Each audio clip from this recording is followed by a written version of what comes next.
This week, following some of the most chaotic months of a presidential election campaign in living memory, Kamala Harris has taken the Democratic baton from incumbent Joe Biden to run against Donald Trump. If elected, Trump would be only the second US president to serve non-consecutive terms in office. But why is there a term limit in the first place? When did this start? And can or should there be an exception? In this episode, I dive into all of this as I ask, why does the president only serve 2 terms?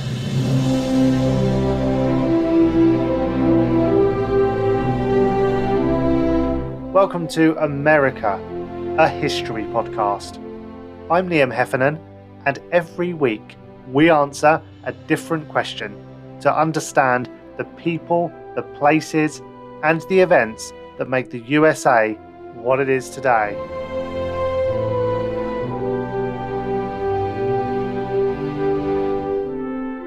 Returning to the podcast this week from the faculty is Emma Long, Associate Professor of American History and Politics and Head of the Department of American Studies at the University of East Anglia. Emma, welcome back to the show. Hi Liam, thanks for having me back. Always a pleasure. And our special guest this week is the Head of Criminology, Sociology, Politics and International Relations at London Met University.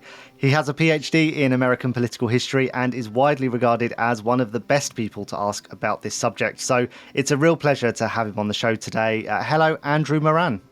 Good morning, Liam and Emma. It's a real pleasure to be here. Thank you for asking me.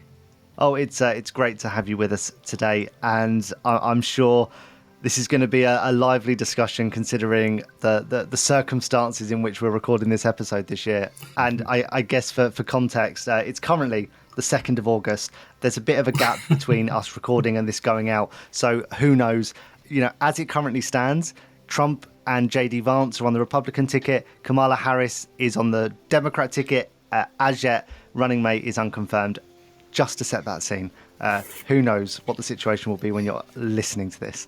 But let's kind of go all the way back here because we're talking about, 2-term presidents.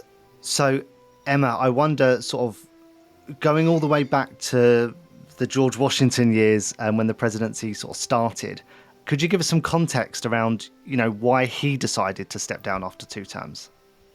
Sure. I mean, the 2-term precedent has largely been associated with Washington. First president, you're going to set the tone and the terms of the way things are done. And Washington, we know, was quite aware of that in lots of ways about the presidency, not just about the terms. I mean, there's this view of Washington as sort of the reluctant president that, after having led the American military during the War of Independence, he retired back to Mount Vernon, and that was his sort of civic duty done until he was coaxed out of retirement by his colleagues with this sort of idea that he could be the person who kind of establishes this role of president. And there's reasons for that, right? He has a home. He's doing that.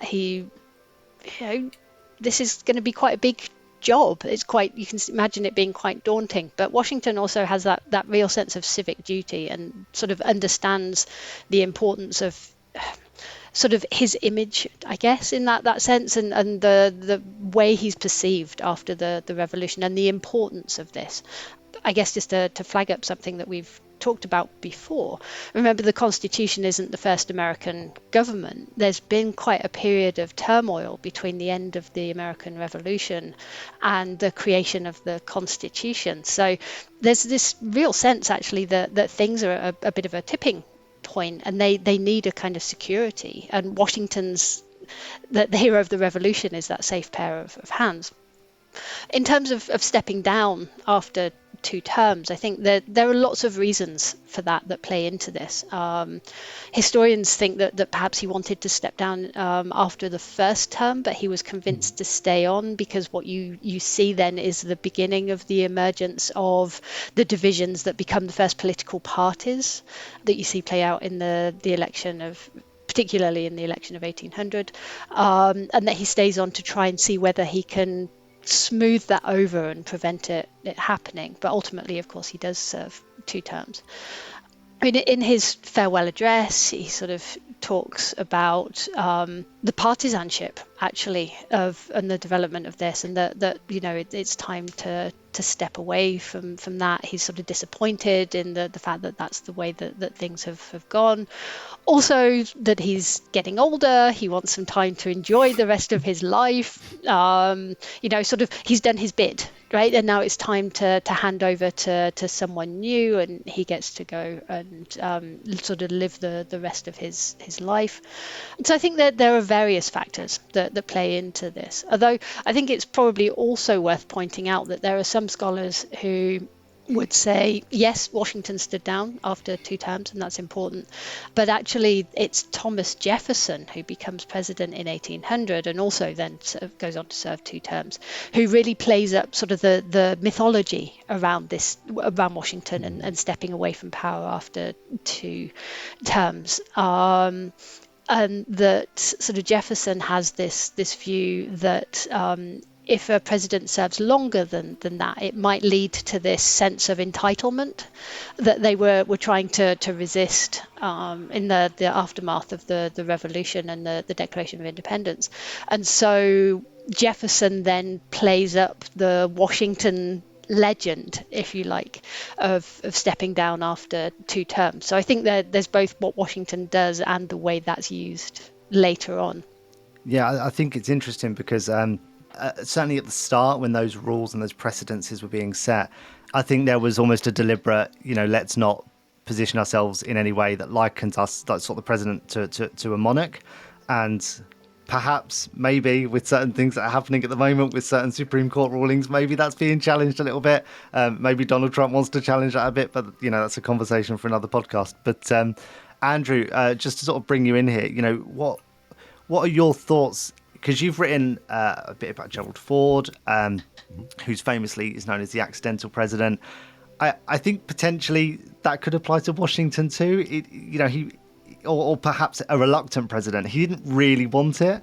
So what do you think about this almost an expectation now that there is to serve 2 terms?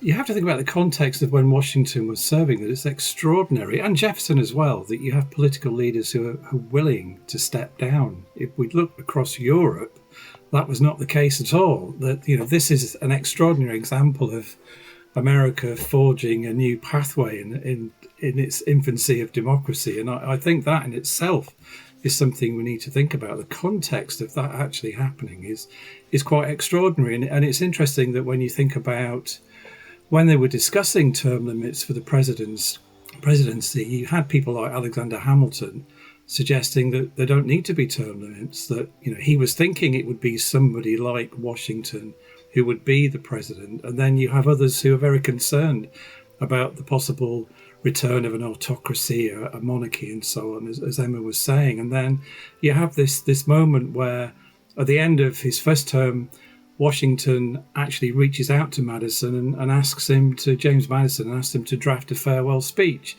and he shelves it. And then later on, he goes to Alexander Hamilton, the man who said we shouldn't have term limits, and says, actually, you know what? I'm going to step down. I'm tired. I've got rheumatism. I've had enough of being buffeted around by, as he said, a set of infamous scribblers.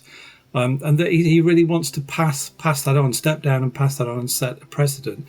And he asks, of all people, Hamilton to write the speech. And he writes this, one of the great farewell speeches. It is one of the great farewell speeches that actually sets all kinds of precedents for America to follow afterwards. And I think that is extraordinary. And it's a kind of testament to him and Jefferson and the early presidents who followed, that they followed that principle, that it would stay in place until Roosevelt's presidency in the 30s and 40s.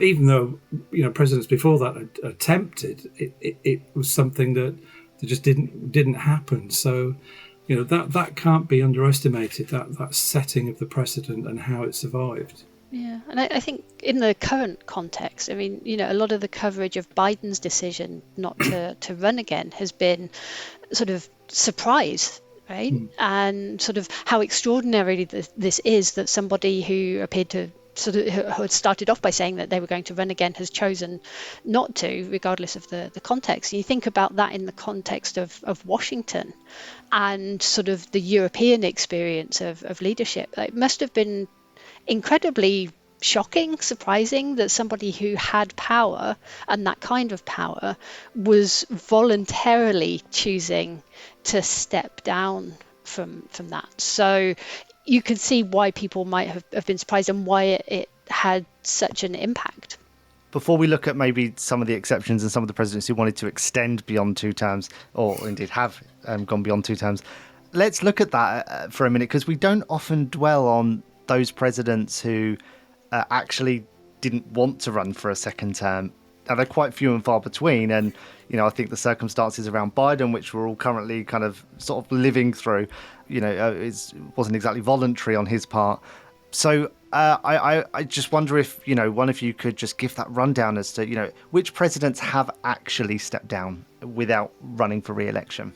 The obvious comparison is Johnson in '68, Lyndon Johnson, when he realised he couldn't unite a party that was divided over Vietnam, divided over civil rights, divided over law and order issues. That this was the moment where he stood down, and Nixon, extraordinarily, a man whose career had been written off, bounced back and suddenly found himself president of the United States of America. But there were earlier presidents, Truman in '52, the same. But Johnson is the one everybody's comparing with, obviously as a Democrat, and the divisions. And what I find interesting about Johnson is that had he run for a second term, because he assumed office midway through Kennedy's first term, he actually would have served 10 years or so. Yeah. So how does that work legally? What are the rules around how long a president can serve?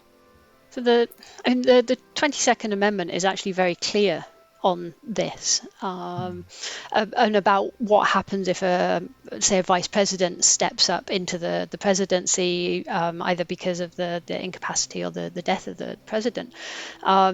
So what it says is a president or candidate can be elected only twice. So that's the election part of it. So a candidate can only stand for election twice, and at least be successful in that. If vice president or somebody else steps into that role, they can still run twice if they serve less than 2 years of the remaining term. So Johnson served less than 2 years of Kennedy's remaining term, so he would have been eligible to have run again in 1968, but as Andrew says, he chooses not to. Truman, who was actually in the office at the time that the 22nd Amendment was ratified in 1951, would have been exempt from this as the sitting president. But he's a good example of this in that he served out almost all of Franklin Roosevelt's final term. Franklin Roosevelt died 3 months after the inaugural. So Truman served almost 4 years of that term, and then 4 years in his own right. So under the terms of that, had he served later on, he wouldn't have then been eligible to run again. So 2 years, a maximum of 10 years in total, 2 full terms plus 2 years of an unexpired term is the maximum, and the 22nd Amendment is really very specific on that. When did the 22nd Amendment come into law? It's proposed. So it's proposed in March 1947. Then has to go through the process of ratification. So 2/3 of both houses of Congress, and then 3/4 of states, and it's ratified in February 1951. So this was a direct result then of Franklin Roosevelt's sort of presidency that this came about, it seems. Yeah, I think because it was so early in Roosevelt's 4th term, I mean, bearing in mind 4 terms was unprecedented anyway, but there's lots of discussion after that about the fact people didn't know that he was ill, or at least the extent of his health issues, and had people known, would they have voted for him again in 1944? And this, to have a president die so soon in office, didn't set a particularly good example or good image to the rest of the world. So I think it's supercharged the debate about it. As Andrew mentioned before, there had been debates about term limits almost since the beginning, and certainly through the 19th and into the 20th century. There had been sort of attempts to propose this, more half-hearted sometimes than others, sometimes driven by the politics of elections.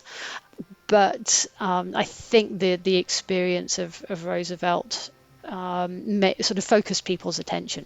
And Andrew, do you think that, when you consider just how divisive almost every issue in America is, along political lines, do you think maybe this is just one of those things that was kind of universally kind of agreed upon amongst Americans, and maybe FDR was just sort of the trigger that sort of prompted the precedents to become law around the 2-term limit?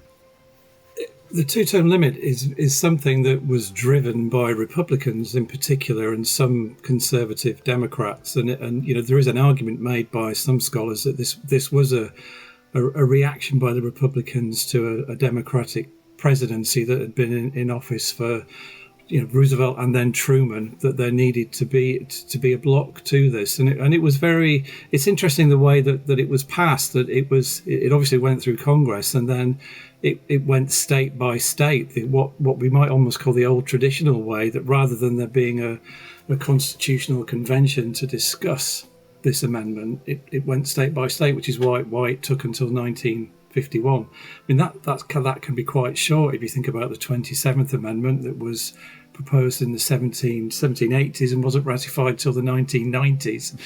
So that's a short period, that 4 or 5 years. But it is seen by some as a reaction rather than something which is constructive. If you take the view that the Constitution is an elastic document, which many people do, this is a very rigid introduction to the Constitution. But my argument there would be that if people expect every president to follow this sort of 2-term precedence that's been set, why not make it law? Because all the time it's not. You are inviting someone to be flexible with that, and as FDR was, arguably, under valid circumstances because of World War II. But all the time it's not law. There's no obligation, is there, for a president to follow that? Yeah, I think that's true. And you have to remember, of course, that when Roosevelt announces that he's going to run again, run for a third term, the circumstances make that extremely unusual. World War II has broken out in Europe. The United States hasn't joined yet. That doesn't happen, and of course, until 1941 after the attack on Pearl Harbor. But Roosevelt is sympathetic to the Allies and has been trying to convince the American people that this is significant for them. But interestingly enough, he campaigns in 1940 on the idea that he'll be the president that keeps the United States out of war.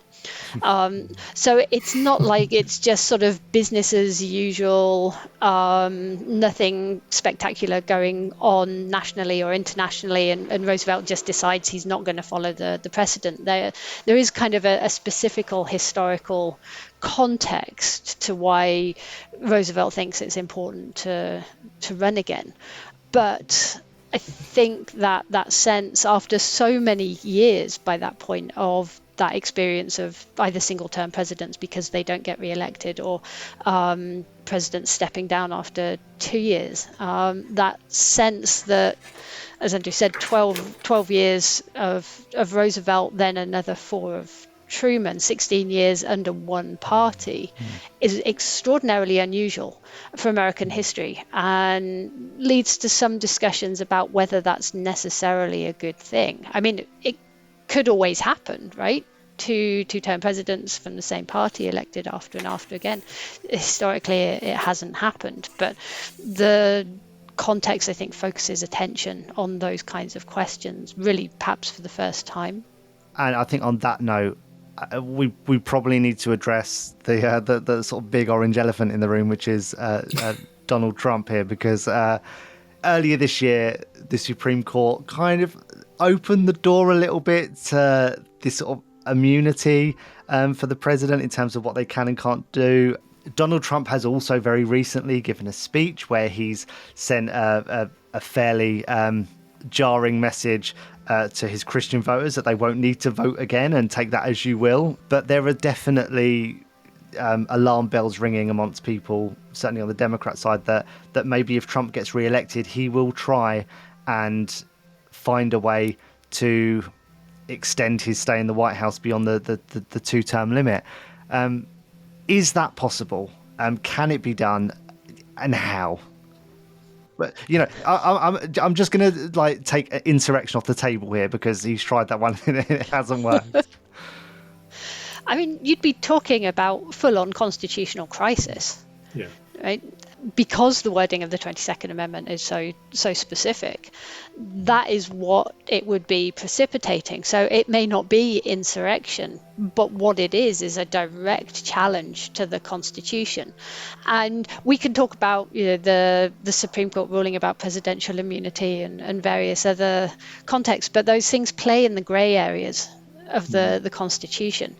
This part of the Constitution is not a grey area. There are many of them, but this is not one of them. So if Trump or a future president was to say, I'm going to ignore it and I'm going to run again for a third term, what you're precipitating is a full-on constitutional crisis, which opens up a big can of worms about challenges to all other aspects of the Constitution. And at least at the moment, I'm not sure Americans are ready for that kind of battle. I don't know, Andrew, if you agree.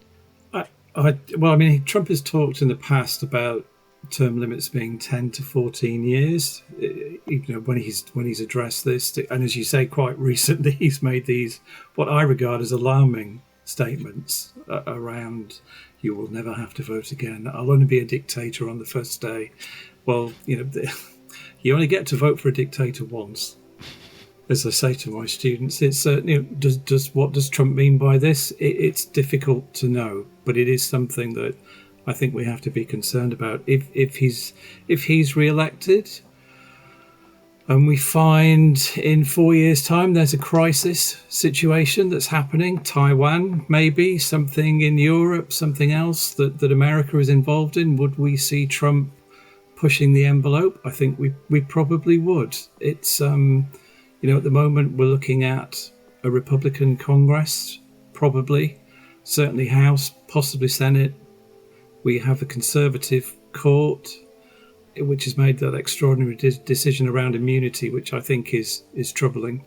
And I used to say to my students, I've been saying to my students for the last 4 or 5 years, this is not normal. Well, it is now. Every day you look at the news and you wonder what's going to happen in American politics. It's extraordinary. We've moved on from an assassination attempt on a presidential candidate and an ex-president to who the Democratic candidate is, and now we're moving on to other things. And the pace is extraordinary, and I think the term limits, I agree entirely with Emma, this is written completely in stone, but that doesn't mean that it couldn't be challenged somewhere down the road given the right circumstances. Well, constitutional amendment. We saw prohibition. It's the only time it's happened. Yeah. But prohibition in the 1930s was brought in by a constitutional amendment, and then it was repealed by another constitutional amendment. Yeah. And thinking about that context that you're talking about, Andrew, the obvious parallel I can think of would be, and not that anybody would want to see it, but if you think of the atmosphere in the United States after 9/11. Back in after the attack on the World Trade Center in New York in 2001, and think about the atmosphere in the United States at that time. If there was some national or international equivalent of that at the end of a second hypothetical Trump term, you could see them potentially making a case that actually what they would do is go through the amendment process and just repeat, effectively have another amendment that would repeal the 22nd. So that would be a way to do it. So it's not impossible, but it would take, I think, something you say of that magnitude, or like the Roosevelt context with the background of World War II, something probably of that magnitude to make it possible, at least in that way. Yeah. And you could see it being sold as a kind of, the people should decide who the president is, that this amendment is stopping. If the public want me, well, the public should have me. That was one of the arguments that was made against the amendment when it was discussed, that actually it's the American public who should decide if they want a president more than 2 terms. They should have the right to do that. But of course, it's that raises all kinds of issues which would take us all the way back to the founding fathers. So it's and we're in an era of originalism, right?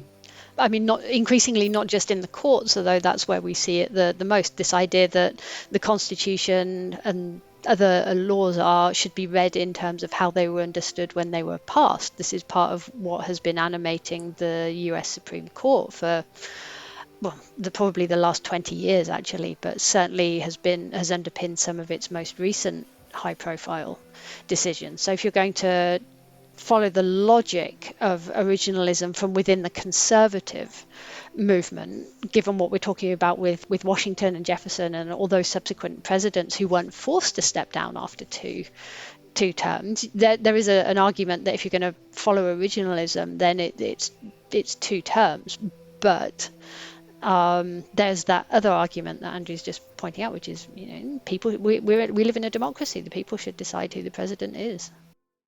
Do you think, though, now that it's become easier than it ever has been to get those sort of big constitutional changes in because of the impact of figures like Donald Trump in almost establishing this new normal and actually normalizing the expectation that anything can happen and anything is possible amongst the electorate?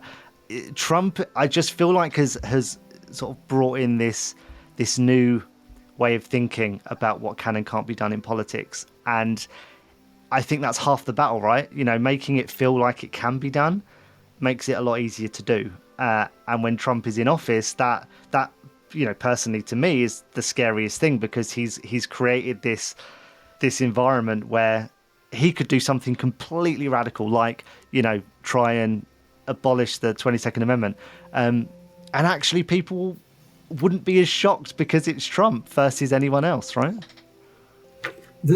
I'm not one who usually quotes George W. Bush, but I will do in this instance. I always liked something he said about being the president, which was, when you become the president, you're putting on the jacket, the office of the presidency, and you respect that and you pass that on to the next person. And it's not about you, it's about that office and everything that goes with that, the history, the norms, etc. And the Constitution as well is seen by most Americans as a sacred document. I think the thing about Trump is he's upended that. The presidency for Trump was about Trump. It's that jacket's irrelevant. It's I'm going to wear a new coat and it's orange, and we can see with his presidency how he set about challenging those things. And I think most Americans still have faith in that Constitution, that it is an important document. I think if he tried to change, or anybody tried to reverse the 22nd Amendment, it'd be difficult. I think getting round it because of a crisis is a different thing. We talk about Roosevelt going beyond the established term limits. Even in Britain during the Second World War, the Parliament Act was amended so Churchill could stay in power. It's the crisis situations require often responses like that. But thinking about something politically long term and a change to the Constitution just because somebody wants to stay in power I don't think that would gain traction in the way that a crisis would give you the traction. And it's But we live in strange times. Yeah.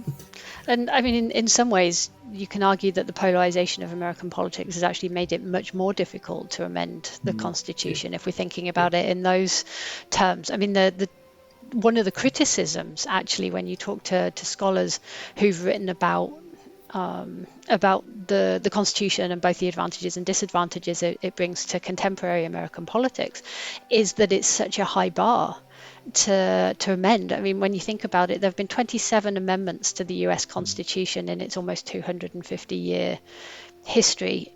Discard the first 10, which are important. Collectively, they're known as the Bill of Rights, and contain all those important ones like freedom of speech and freedom of religion and the Second Amendment right to bear arms and all of those things. But they were all passed, ratified in 1791 as a collective. You've got 17 amendments after that, and we just mentioned one that repeals another, so discount those as well. It's 15 amendments in 250 years. This is not an easy thing to do, and you can argue that that's what the framers intended, although maybe they didn't intend it to be quite so hard.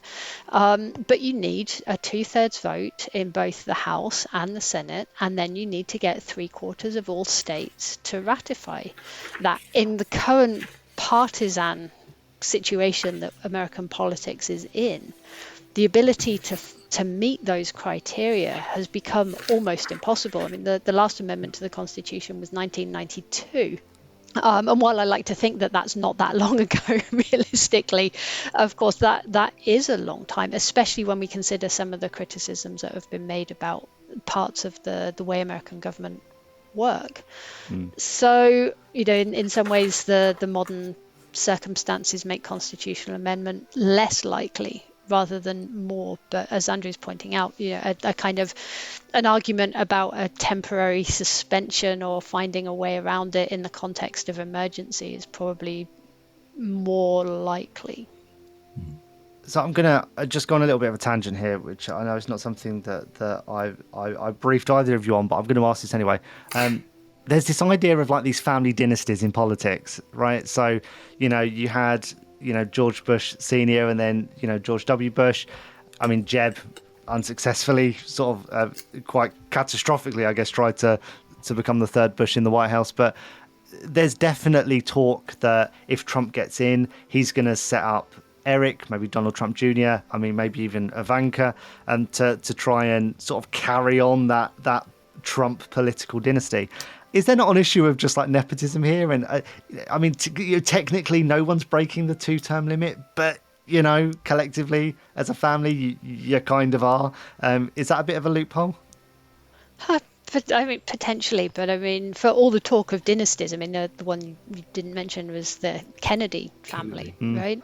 I mean, obviously not at presidential level, although who knows what would have happened had Robert Kennedy not been assassinated in 1968. But lots of Kennedys in politics, national level politics generally.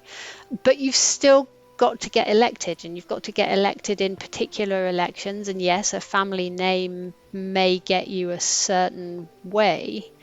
But I mean, you think about Trump and sort of particularly the core MAGA supporters. I'm not necessarily talking about people who perhaps in one election voted for Trump, maybe not the other, and are voting on particular things he says at any one time. But that kind of core group where it seems to be very much about Trump and his personality, that doesn't necessarily always translate easily to a member of the family just because they share the same name. I mean, like it or loathe it, Trump has a charisma that has been very successful in drawing people to him. I've not seen evidence of that in other members of his family. That's not to say it couldn't emerge, but I think that it's quite a big ask. Politics in America is very, you see the same names time and again.